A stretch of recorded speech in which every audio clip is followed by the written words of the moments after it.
ہے کہ نماز کی بعض چیزیں ایسی ہیں کہ جن میں معلوم ہوتا ہے کہ حضور کچھ اس میں رد و بدل کرتے رہے.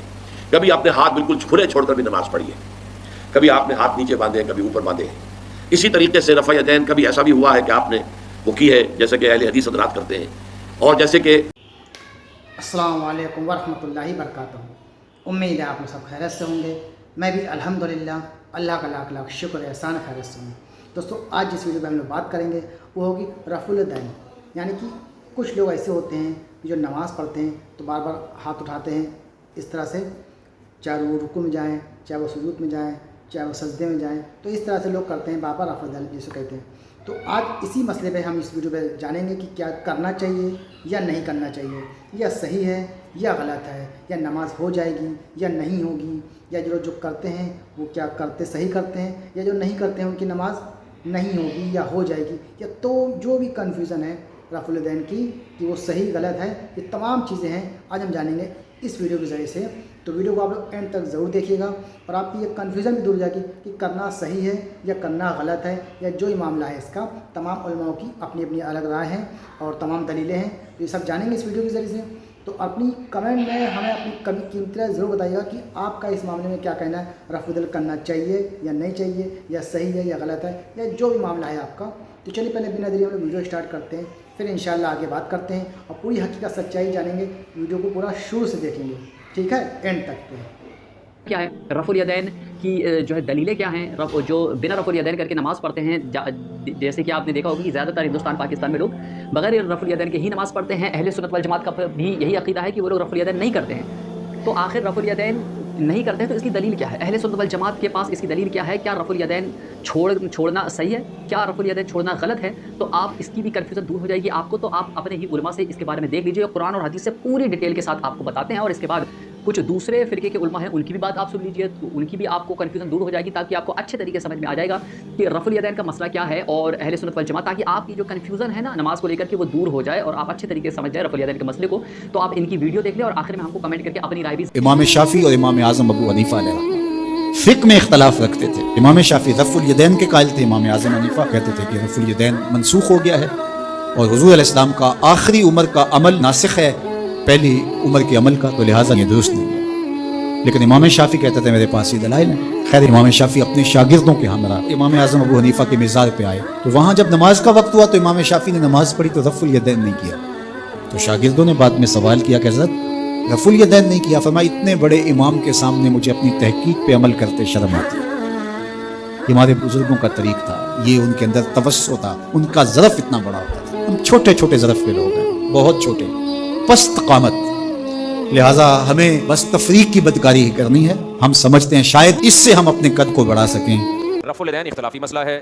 بعض فقہا قائل ہیں کرنا چاہیے, بعض قائل ہیں نہیں کرنا چاہیے. کرنے کے بھی دلائل ہیں, نہ کرنے کے بھی دلائل ہیں. بہت سارے قرائن جس سے پتہ چلتا ہے آخری وقت میں نبی صلی اللہ علیہ وسلم نے رفع الیدین ترک کیا ہے. اس کے قرائن کیا ہیں؟ دونوں طرح کی حدیثیں میں ملتی ہیں, کرنے کی بھی نہ کرنے کی بھی. اور ہمیں یہ بھی ملتا ہے کہ دو سردوں کے درمیان بھی نبی نے رفع الیدین کیا ہے. تو ہم کہتے ہیں جیسے وہ چھوڑ دیا تو رکوع اور رکوع میں جاتے ہوئے اور اٹھتے ہوئے بھی چھوڑ دیا ہے. اور اس پہ واضح قرینہ اہل مدینہ کا عمل اور اہل کوفہ کا عمل, کیونکہ اس وقت یہ دو علاقے ایسے تھے جہاں صحابہ اور تابعین کی بہت زیادہ کثرت تھی. ان دونوں جگہوں کے لوگ رفع الیدین نہیں کرتے تھے. تو ان دونوں نے نبی کی آخری نمازوں کو دیکھا ہے. کوفہ نے تو حضرت علی اور عبداللہ بن مسعود کو دیکھا, تو یہ دونوں اصحاب نہیں کرتے تھے. یہاں سے انہوں نے ترک رفع الیدین لیا, اور اہل مدینہ نے اہل مدینہ کے عمل کو دیکھ لیا. تو یہ واضح قرینہ ہے کہ آخری وقت میں نبی صلی اللہ علیہ وسلم نے رفع الیدین چھوڑ دیا تھا. اور امام ترمذی نے جہاں رفع الیدین کرنے کی حدیث ذکر کی وہاں فرمایا وبہ یقول بعض اہل العلم من اصحاب النبی, یہ بعض صحابہ کا قول ہے. جہاں رفع الیدین نہ کرنے کی حدیث ذکر کی ہے وہاں فرمایا وبہ یقول غیر واحد من اہل العلم من اصحاب النبی, بہت سارے صحابہ کا مذہب ہے. تو بہت سارے صحابہ جن کے پھر نام نہیں بتائے, کیونکہ بہت سارے ہیں جو کرتے تھے ان کے نام بتائے ہیں کیونکہ وہ تھوڑے ہیں.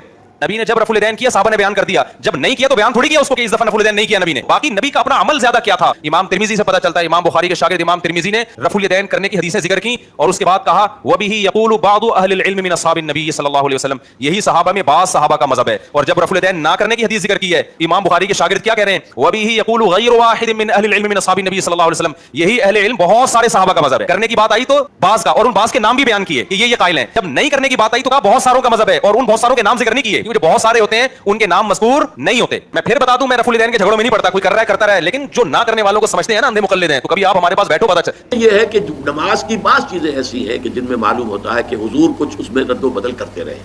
کبھی آپ نے ہاتھ بالکل کھلے چھوڑ کر بھی نماز پڑھی ہے, کبھی آپ نے ہاتھ نیچے باندھے ہیں, کبھی اوپر باندھے ہیں. اسی طریقے سے رفع الیدین کبھی ایسا بھی ہوا ہے کہ آپ نے وہ کی ہے جیسے کہ اہل حدیث حضرات کرتے ہیں, اور جیسے کہ یہ شیعہ کرتے ہیں وہ اس سے بھی زیادہ کرتے ہیں. رفع الیدین اہل حدیث سے آگے ہیں, وہ بہت آگے ہیں رفع الیدین کے اندر. اور ایک رائے یہ ہے کہ حضور نے آخری زمانے میں آ کر سارے رفع یدین چھوڑ دیے تھے سوائے یہی جو تکبیر تحریمہ کے وقت ہے. اب یہ روایات، اب یہ بحث ہو جائے گی علمی، کس روایت کا کیا مقام ہے، کس کی کیا حیثیت ہے. بخاری شریف میں جو روایت ہے وہ یہی ہے رفع یدین کی، جو آپ صحیح کہہ رہے ہیں. لیکن یہ کہ بخاری شریف واحد کتاب تو نہیں ہے اس حدیث کی. مصنف عبد الرزاق ایک کتاب ہے، اور اسی طریقے سے اور اس میں یہ کہ امام مالک کے پیروکار، حالانکہ امام مالک مدینے کے دارالہجرہ کے امام ہیں، وہ رفع یدین نہیں کرتے. امام شافعی کے کرتے ہیں، امام مالک کے نہیں کرتے، امام ابو حنیفہ کے نہیں کرتے. تو ان چیزوں میں بہت زیادہ پریشان ہونے کی ضرورت. تو آپ نے الحمدللہ ساری ویڈیوز دیکھ لی، تو اب آپ کلیئر ہو گیا ہوگا کہ اہل سنت والجماعت کے جتنے بھی لوگ ہیں وہ رفع الیدین کو ترک کر دیتے ہیں اس وجہ سے کیونکہ نبی کریم صلی اللہ تعالیٰ علیہ وسلم سے یہ ثابت ہے، صحابہ سے یہ ثابت ہے. تو اس وجہ سے رفع الیدین ہم لوگ نہیں کرتے ہیں، اور جو لوگ رفع الیدین کرتے ہیں تو ٹھیک ہے، ان کے پاس دلیل ہے، انہیں کرنے دیجیے. کسی پر تنقید نہ کریے کہ آپ کی نماز نہیں ہوگی. ایسا کچھ نہیں ہے، نماز ان کی بھی ہو جائے گی، نماز ہماری بھی ہو جائے گی. کہ میں بتا چکا ہوں آپ کو کہ اصل چیز نماز میں سجدہ، رکوع اور قیام ہے. یہ ساری چیزیں ہر نماز میں ہوتی ہے، لوگ الحمدو پڑھتے ہیں، اور یہ جتنی بیسک چیز ہے وہ ساری ہوتی ہیں. تو آپ کو کنفیوژن آپ کی دور ہو گئی ہوگی کہ رفع الیدین کا مسئلہ کیا.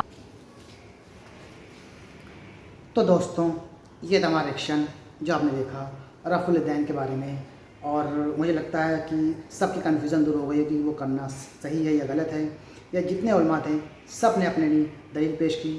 اب ہمیں آپ بتائیے گا کمنٹ کر کے کہ اس ویڈیو کے بارے میں کہ آپ کو یہ ویڈیو کیسی لگی، اور رفع الیدین کے بارے میں بتائیے گا ہم کو کر کے کہ آپ کرتے ہیں یا نہیں کرتے ہیں. یہ جو یہ معاملہ تھا، اور آپ کو کیا لگتا ہے یہ صحیح ہے یا غلط ہے، اپنا مشورہ ہمیں ضرور دیجیے گا کمنٹ کر کے. اور ویڈیو کو زیادہ سے زیادہ شیئر ضرور کریے گا تاکہ ہر آدمی کی کنفیوژن دور ہو جائے اس کے معاملے میں، کیونکہ کچھ لوگ کرتے ہیں کچھ لوگ نہیں کرتے ہیں. تو انشاءاللہ نہیں چاہتا ہم ملیں گے پھر آپ سے نیکسٹ ویڈیو میں.